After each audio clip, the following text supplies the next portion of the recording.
And Mrs. Alexander said, "Not really, no.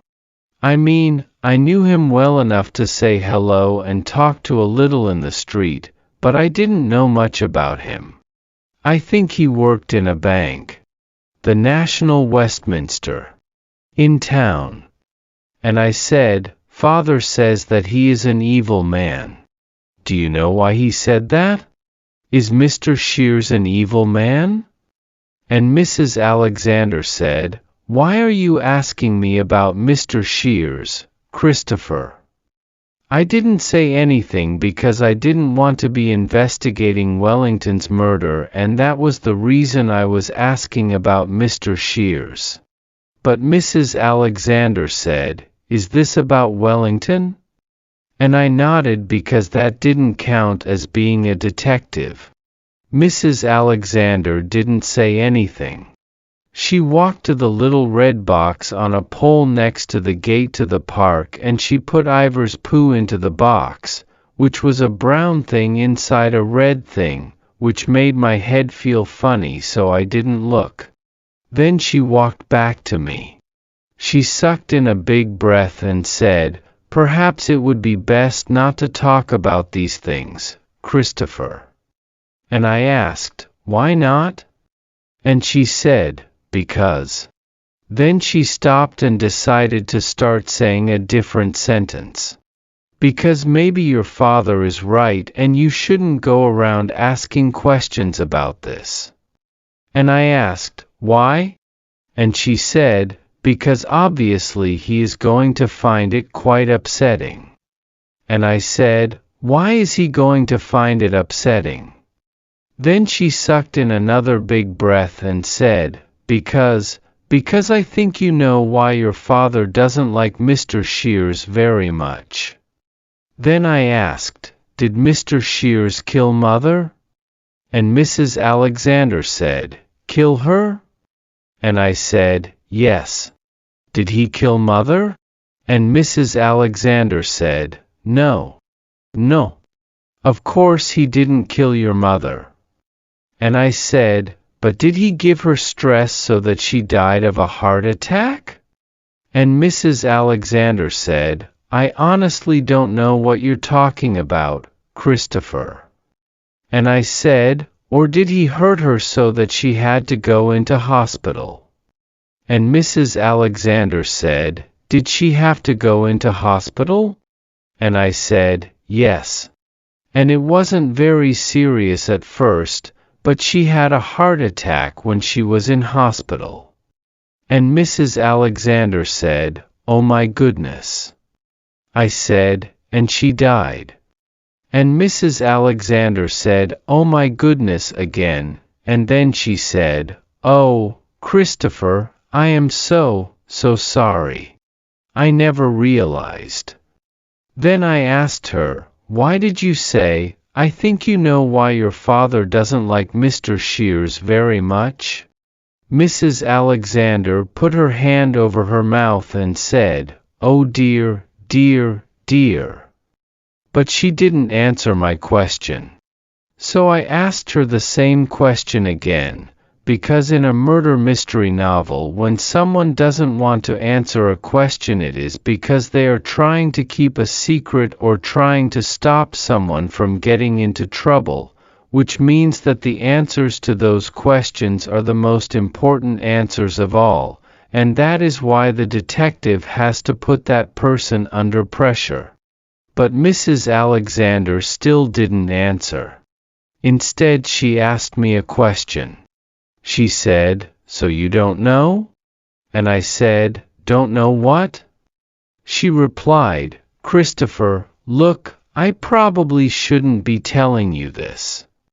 Then she said, "Perhaps we should take a little walk in the park together. This is not the place to be talking about this kind of thing."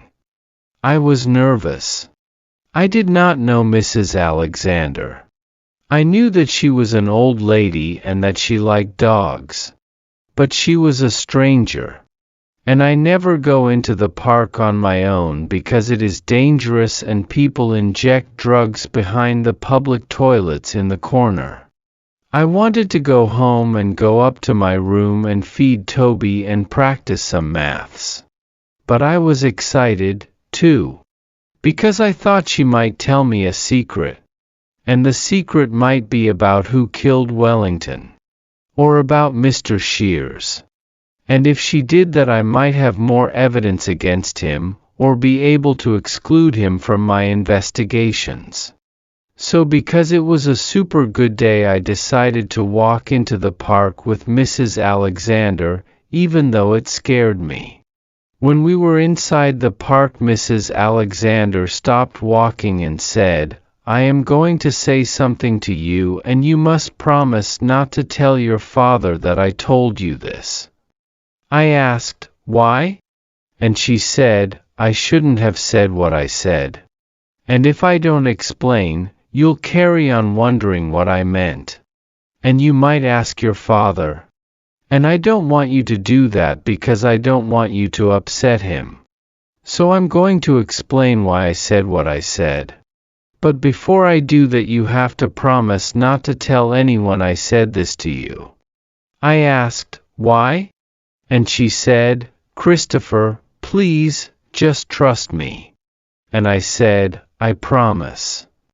Because if Mrs. Alexander told me who killed Wellington, or she told me that Mr. Shears had really killed Mother, I could still go to the police and tell them, because you are allowed to break a promise if someone has committed a crime and you know about it. And Mrs. Alexander said, "Your mother, before she died, was very good friends with Mr. Shears." And I said, "I know." And she said, "No, Christopher. I'm not sure that you do. I mean that they were very good friends. Very, very good friends." I thought about this for a while and said, "Do you mean that they were doing sex?" And Mrs. Alexander said, "Yes, Christopher. That is what I mean." Then she didn't say anything for about 30 seconds. Then she said, "I'm sorry, Christopher. I really didn't mean to say anything that was going to upset you. But I wanted to explain why I said what I said. You see, I thought you knew. That's why your father thinks that Mr. Shears is an evil man. And that will be why he doesn't want you going around talking to people about Mr. Shears. Because that will bring back bad memories." And I said, "Was that why Mr. Shears left Mrs. Shears, because he was doing sex with someone else when he was married to Mrs. Shears?" And Mrs. Alexander said, "Yes, I expect so."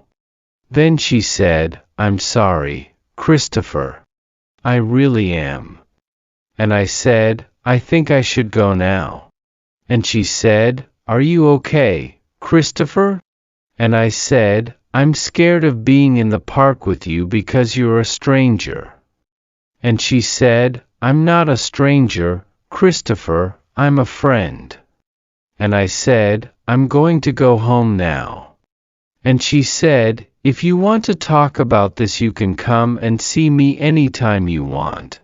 You only have to knock on my door." And I said, "Okay." And she said, "Christopher?" And I said, "What?" And she said, "You won't tell your father about this conversation, will you?" And I said, "No. I promised." And she said, "You go on home. And remember what I said. Anytime." Then I went home. Mr. Javant said that I liked maths because it was safe. He said I liked maths because it meant solving problems, and these problems were difficult and interesting, but there was always a straightforward answer at the end. And what he meant was that maths wasn't like life, because in life there are no straightforward answers at the end. I know he meant this because this is what he said. This is because Mr. Javant doesn't understand numbers. Here is a famous story called the Monty Hall problem, which I have included in this book because it illustrates what I mean.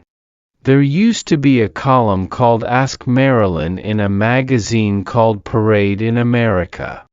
And this column was written by Marilyn Vos Savant, and in the magazine it said that she had the highest IQ in the world in the Guinness Book of World Records Hall of Fame. And in the column she answered maths questions sent in by readers. And in September 1990 this question was sent in by Craig F. Whitaker of Columbia, Maryland, but it is not what is called a direct quote because I have made it simpler and easier to understand. You are on a game show on television. On this game show the idea is to win a car as a prize. The game show host shows you 3 doors. He says that there is a car behind one of the doors and there are goats behind the other 2 doors. He asks you to pick a door. You pick a door, but the door is not opened. Then the game show host opens one of the doors you didn't pick to show a goat because he knows what is behind the doors. Then he says that you have one final chance to change your mind before the doors are opened and you get a car or a goat. So he asks you if you want to change your mind and pick the other unopened door instead. What should you do? Marilyn Vos Savant said that you should always change and pick the final door because the chances are 2 in 3 that there will be a car behind that door. But if you use your intuition, you think that chance is 50-50 because you think there is an equal chance that the car is behind any door. Lots of people wrote to the magazine to say that Marilyn Vos Savant was wrong, even when she explained very carefully why she was right. Of the letters she got about the problem, 92% said that she was wrong, and lots of these were from mathematicians and scientists. Here are some of the things that they said.